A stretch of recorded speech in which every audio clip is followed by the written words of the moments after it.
이런 판에 국민의힘은 뭔가를 좀 대선 때 뭘 하려나 봐. 하려는 것 같아. 그러면서 이재명 심판을 또 들거나. 아니 뭐 하던 얘기 맨날 하는 거니까. 맨날 하는 이야기인데.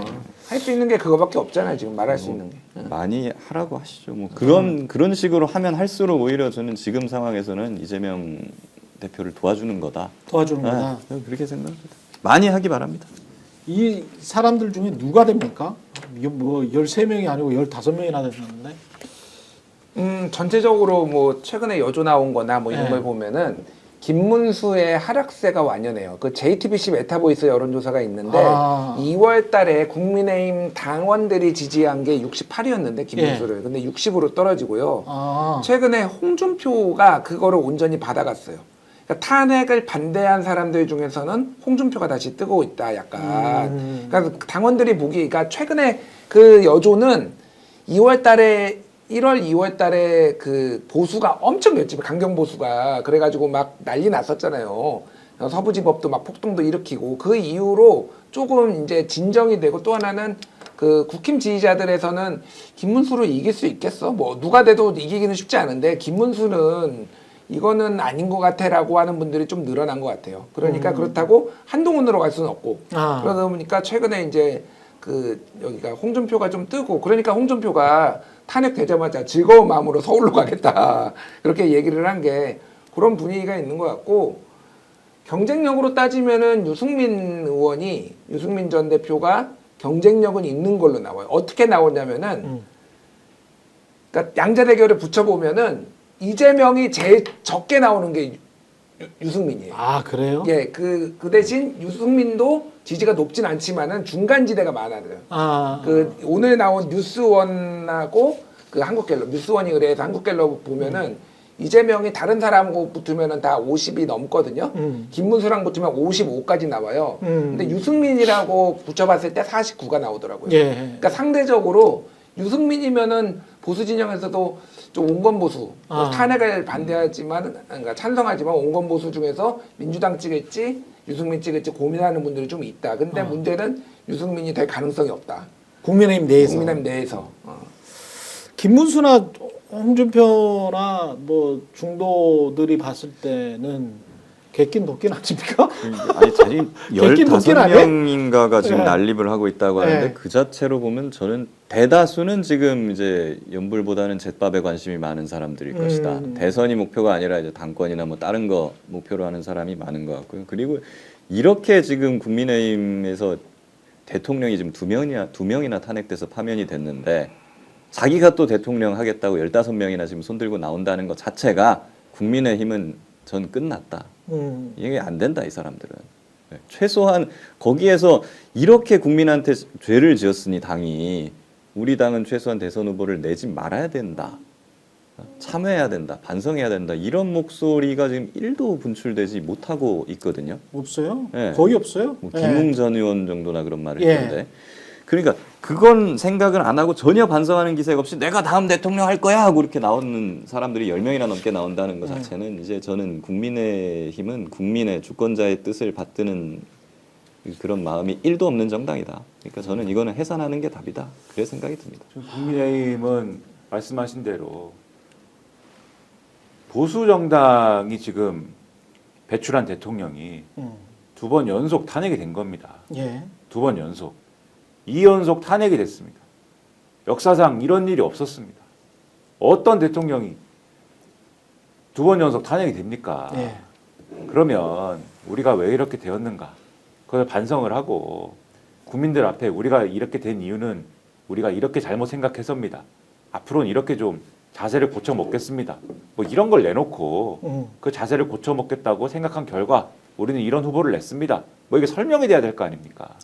근데 지금도 윤석열 탄핵이 됐는데 너는 왜 밖에서 울고 자빠졌어 이러면서 김상욱 의원을 뭐 이거를 당이 안 맞으면 네가 나가라 뭐 이런 얘기를 하고 윤리위에서 뭐 징계를 한 해 만에 하다가 대선도 치러야 되는데 일단은 잠시 가만히 있자 뭐 이렇게 결론 낸 거 아니에요 지금? 예. 그리고 아까 여론조사 말씀하셨지만은 분명히 김문수 장관이 좀 꺾이고 뭐 이런 흐름들은 있는데 여전히 시뮬레이션을 돌려보면은 경선 지금의 현행 경선 룰대로 적용을 하면은 누가 되는 거냐를 놓고 이 조사를 해보면은 물론 이 여론이 바뀔 가능성이 있습니다만 앞으로 바뀔 가능성이 있습니다만 최근 시점까지 해가지고 잘라가지고 해보면은 여전히 김문수 장관이 가능성이 높아요. 아직까지는 예. 그렇게 나옵니다. 한국갤럽이 최근에 서울경제인지 어디 의뢰받아서 조사한 거를 보면은 그렇다라는 거는 근데 이 김문수 장관의 주장은 뭐예요? 탄핵은 민주주의가 아니라는 거잖아요, 지금. 그렇죠. 윤석열이 탄핵된 거는 민주주의가 아니다라는 주장을 지금 하고 있는 거잖아요.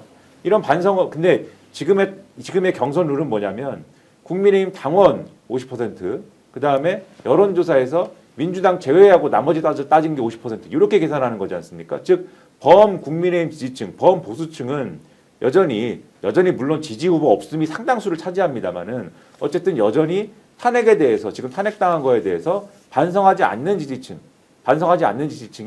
그 대선 후보 경선에 영향력을 행사하는 사람들 중에서는 상당수다라는 게 어쨌든 간에 아직까지는 유지되고 있는 흐름이에요. 그러면 이 당이 무슨 미래가 있고 무슨 자격으로 또 대선에 후보를 내가지고 국민의 신뢰를 회복하겠다고 얘기를 할 수 있겠는가. 그런 판단의 대상이 되는 것이어서 당분간 제가 볼 때는 미래가 없다 이렇게 생각이 됩니다. 민주당은 뭐 가장 지금 강력한 후보가 이재명 대표이기 때문에 이재명 대표 같은 경우 이제 9일날 출범한다. 성장과 통합, 싱크탱크 이름이 이제 성장과 통합입니다. 이게 이제 9일날 출범한다고 중앙일보가 단독으로 냈는데 경선 캠프 조직도 중앙일보가 뭐 취재한 바로는 윤호중 선거대책위원장, 강훈식 총괄본부장, 윤우덕 정책본부장, 김병기 조직본부장, 김영진 정무총괄. 이름 자체가 성장과 통합입니다.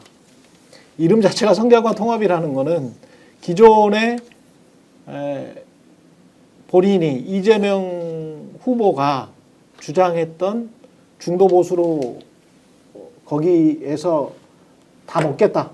국민의힘에 힘들어하는 사람들을 그렇죠. 다 이쪽으로 통합시키겠다. 그런 이야기인데 지금 이 성장과 통합이라고 아예 그냥 못을 박아버렸기 때문에 제가 보기에는 완전히 우양우인데 이거는. 그리고 안에 내용도 보세요. 윤호중, 강훈식, 김병기 뭐 이거는 명확하게 중도 우파의 색깔이거든요. 민주당 내에서도.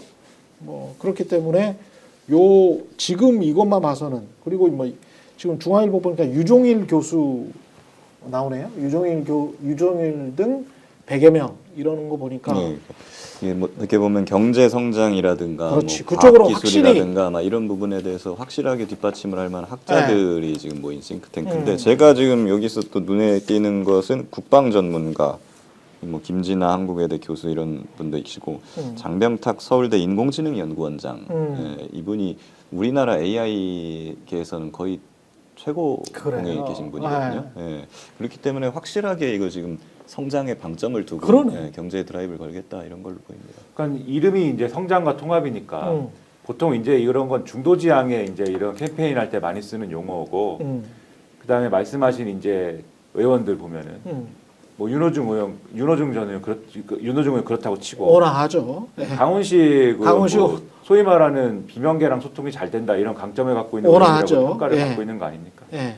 그다음에 이제 뭐 말씀하신 유종일 교수의 경우에는 물론 경제 전문가로 예전부터 이제 유명했던 분인데 소위 말하는 어떤 대안적인 경제 체제를 주장하는 분은 아니에요. 이분은 정통 그런 분은 경제학자예요. 아니고. 그렇죠. 예. 다만 그럼에도 예를 들면은 이 자유지상주의자 뭐 이런 스타일도 아니고 그렇습니다. 그러니까는 소위 말하는 국민의힘 성향의 예. 낙수효과 주장하고 그런 분은 또 아닌데 그렇습니다. 그런 분은 아니고 예. 과거의 민주당 예를 들면은 뭐 그 국민의 정부라든가 참여정부라든가 이런 쪽에 가까운 이제 내수경제를 활성화하고 뭐 이런 쪽으로 이제 많이 주장하셨던 그런 분이기 때문에 그렇습니다. 민주당이 중도적 스탠스를 취했을 때 사실 가장 이제 얘기하기 좋은 그런 정도의 스탠스의 이제 경제학자인 거죠. 그런 점을 그렇습니다. 봤을 때 예. 계속 어쨌든 이 2010년 이후에 민주당이 뭔가 이제 진보적 색채로 이제 많이 틀어온 그 역사가 있는 거 아닙니까? 부산급식 열풍 이후에 그리고 기본소득도 얘기하고 근데 그런 거와는 다르게 2010년 이전에 이제 어떤 민주당의 색채나 이런 걸로 한번 승부를 걸어보겠다 이런 이제 의지가 좀 보이는 그러한 인적 구성과 이런 네이밍이다라고 평가할 수가 있는 거죠. 트럼프 1기, 트럼프 2기 이렇게 구분을 하는데 이재명 대선 후보가 나왔을 때를 1기라고 친다면 그 1기와 지금 2기는 이재명 2기는 제가 보기에는 완전히 다른데 외양은 완전히 다릅니다. 지금. 그러니까 이제 민주당 이재명 대표 측의 전략은 그러니까 정치는 좀 강경 그리고 경제는 중도 이렇게 조금 잡은 것 같아요. 그러니까 그런 것 같습니다. 예, 그러니까 지금 내란을 종식하지 못한 상황이고 이거에 대해서 온건하게 가기에는 지지층도 그렇고 사회 분위기도 그렇게 할 수는 없다. 그러니까 이제 개헌은 내란 종식 이후로 이렇게 좀 세게 앞으로도 이런 그리고 뭐 마은혁 아니까 이 한덕수가 하는 이런 거를 보면은 세게 나갈 수밖에 없는 건데. 그렇죠. 이제 이 대선이라는 거는 꼭 정치 고관여층만 있는 건 아니거든요. 그러니까 이 부분에 있어서는 그 최근에 여론조사 보면은 갤럽이었나 제가 좀 헷갈리는데 예. 성장과 분배의 비율을 물어보니까 어느 게 중요하냐고 물어보니까 70대 한 17 정도 돼요. 성장의 방점. 성장이 70이죠? 예, 성장이 70. 그래. 이제 많이 기울었어요. 그게. 그래. 예.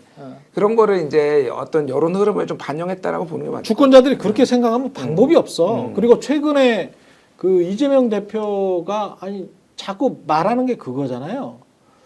그 주권자들이 생각하는 대로 할 수밖에 없다라는 거를 지금 계속 강조하고 있는 거거든요. 그래서 그리고 지금 예. 상당히 경제가 어려운 상황이지 않습니까? 예. 사실 지금 뭐 적자도 지금 계속 나고 있고 재정 적자가 재정 적자나 심하죠. 이런 지금 부분도 한 심한데 100조를 지금 떠넘긴다는 거 네, 아니에요? 그리고 세계적으로 지금 AI라든가 막 이런 네. 부분 때문에 대변혁이 일어나고 있는 체제입니다. 이런 상황에서는 그냥 있는 거 그냥 분배해가지고 내부에서 잘 버텨보자 이런 식으로는 살아남을 수가 없어요. 그럼 어떤 성장 대책이라든가 새로운 과학기술 개혁이라든가 AI라든가 이런 거 강력하게 드라이브를 걸어야 되는데 그런 상황에서는 이거는 상당히 바람직한 방향이다. 예, 그렇게 보여지고 저는 약간 옛날 노무현 정부랑 비슷하지 않나. DJ랑 노무현 정부. 그때 이제 광통신망을 전국적으로 깔고 뭐 구조개혁하고 하면서 이제 성장적으로 노무현 정부 때도 한미 FTA를 했잖아요. 지지자들이 다 반대하고 있는데. 그렇죠, 그렇죠. 예.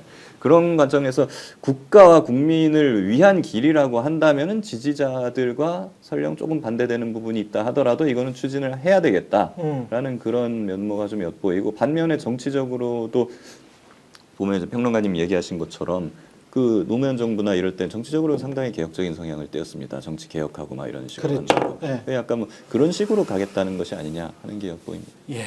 오늘 방송 어떠셨습니까? 마음에 들었다면 구독, 좋아요로 스픽스를 응원해 주십시오. 여러분들의 구독, 좋아요는 가장 큰 힘이 됩니다. 스픽스 구독, 좋아요.